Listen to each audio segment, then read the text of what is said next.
Oke, jadi untuk struktur kristal HCP tunjukkan bahwa rasio C per A yang ideal adalah 1,633. Ya, jadi kita belajar dulu ya struktur kristal dari HCP seperti ini. Heksagonal ya, segi 6. Ingat HCP itu adalah apa singkatannya? Ya, kepanjangannya deh. Ya, panjangan dari heksagonal close close hexagonal close package atau packet ya, lupa sih. Hexagonal close packet ya, kayaknya gini sih, atau package, lupa. Oke, jadi intinya seperti ini. Jadi bentuknya adalah eh, prisma segi 6 ya. Cara gampang melihatnya itu adalah jadi lapisan yang paling bawah ini ya, lapisan yang paling bawah ini nih, itu adalah bentuknya seperti ini, yang tertulis bawah. Terus pas di atasnya itu adalah lapisan yang atas. Ini yang garis putus-putus merah sebenarnya nggak ada sih, cuma biar teman-teman gampang aja ngelihatnya ya. Nah, lapisan yang di atasnya itu adalah ya segi 6 juga, tapi ukurannya lebih kecil, oke? Nah, ini nanti dia akan selang-seling ya. Jadi bawah atas, bawah atas, bawah atas ya. Ya, seling-seling atau selang-seling, intinya seperti itu. Dan juga untuk atom yang ungu sama atom yang hijau ini, itu atomnya sama, oke? Jadi ini digambar warnanya beda biar teman-teman bisa lebih jelas ya maksudnya. Jadi kedua ini adalah atom yang sama, atom ungu dan atom yang hijau, atom yang sama. Nah, kalau misalnya untuk melihatnya seperti ini, hexagonal closed package. Bedanya adalah dari FCC dan BCC. Jadi, dia ini punya dua sisi yang panjangnya sama. Ini A, ini A. Tapi yang tingginya ini beda, ya. Ada beda sendiri nih. Tingginya itu kita lambangkan dengan C. Oke. Nah, lalu di tengahnya ini selain ada atom A, B, C, D, E, F, G, H, ada juga atom M ya. Di sini yang kita lihat. Jadi atom M ini ada di tengah-tengah dari si ya struktur kristal HCP ini. Jadi dia ada di tengah.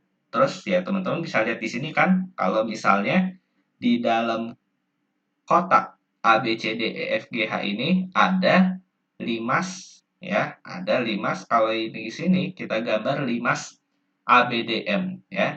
ABDM ya. Jadi ada limas di dalam kotak ini, dimana kalau kita tarik dari titik sudut M tegak lurus ke bawah, dia misalnya akan bertemu di titik H.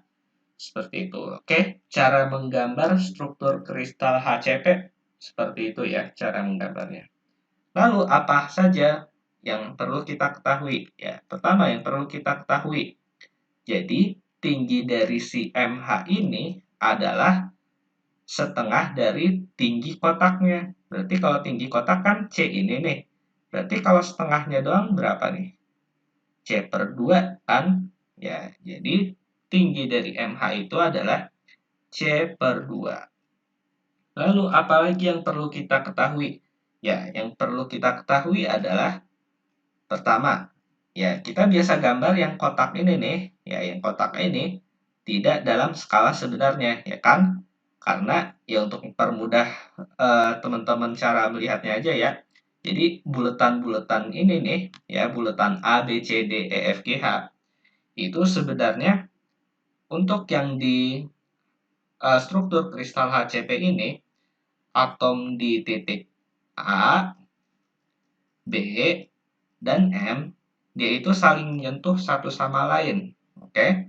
Saling menyentuh satu sama lain. Ya, jadi kalau misalnya di sini kan teman-teman bisa melihat ada jaraknya nih.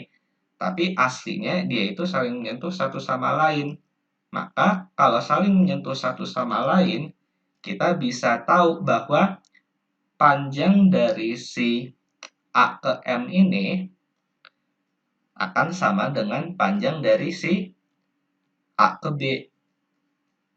Ya, karena kan sama dengan dua jari-jari. Oke? Atau sama dengan A ya. Jadi secara realnya itu jadi kayak begini nanti ya. Ini yang atom A, ini yang atom B. Jadi nempelnya nempel begini nih, nggak ada jarak. Kalau di sini kan kelihatan ada jaraknya nih. Ini jaraknya nggak ada, oke?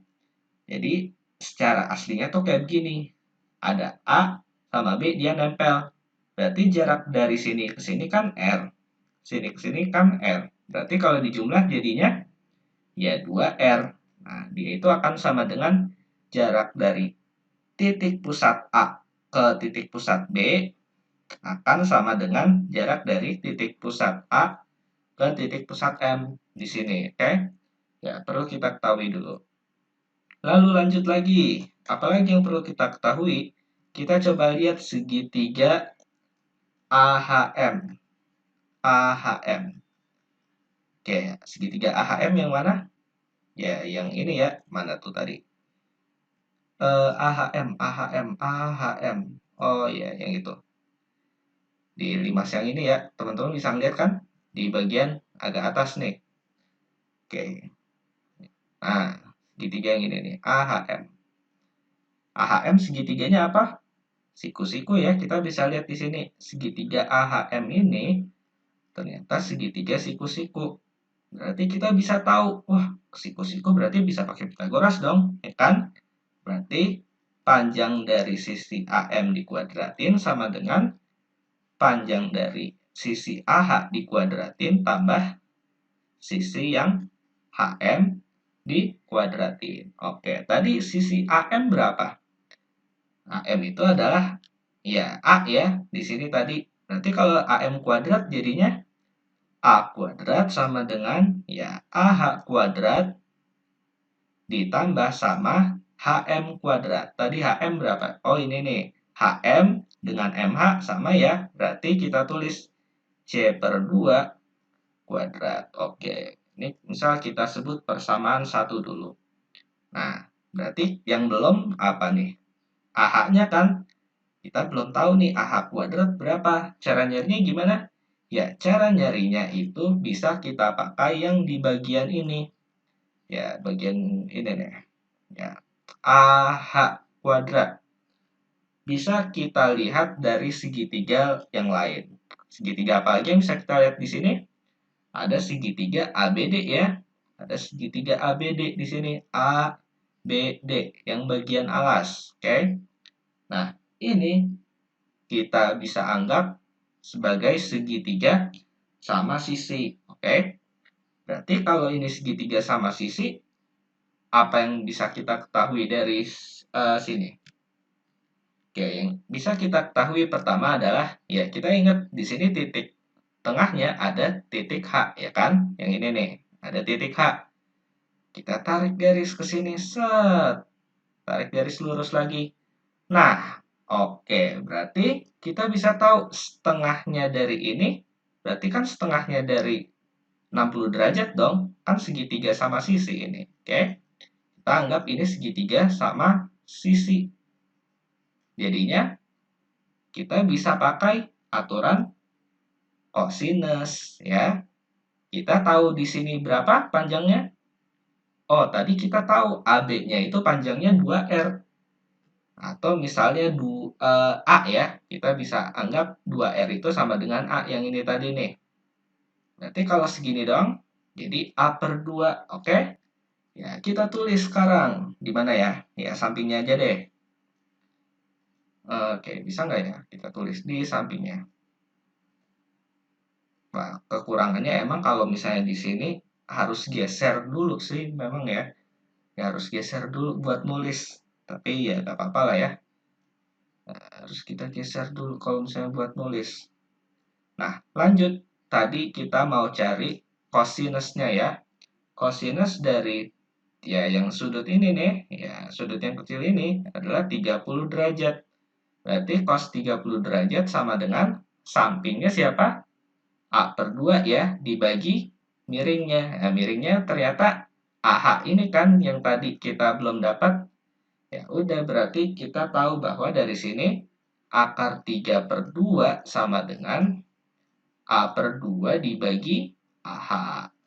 nanti kita dapat AH-nya itu akan sama dengan A per akar 3. Ya, matematik biasa ya, gampang kok. Lalu, lanjut lagi. Habis itu gimana? Ya udah, masukin aja ke persamaan yang udah kita dapat tadi.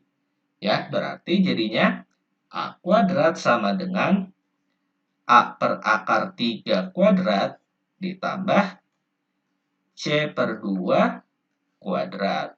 Lanjut, berarti jadinya gimana? Oke, A kuadrat sama dengan A kuadrat per 3 tambah C kuadrat per 4. Ya, gampang ya gini. Caranya gimana? Ya, samain aja penyebutnya. Berarti jadinya 4A kuadrat tambah 3C kuadrat. Oke, caranya seperti itu.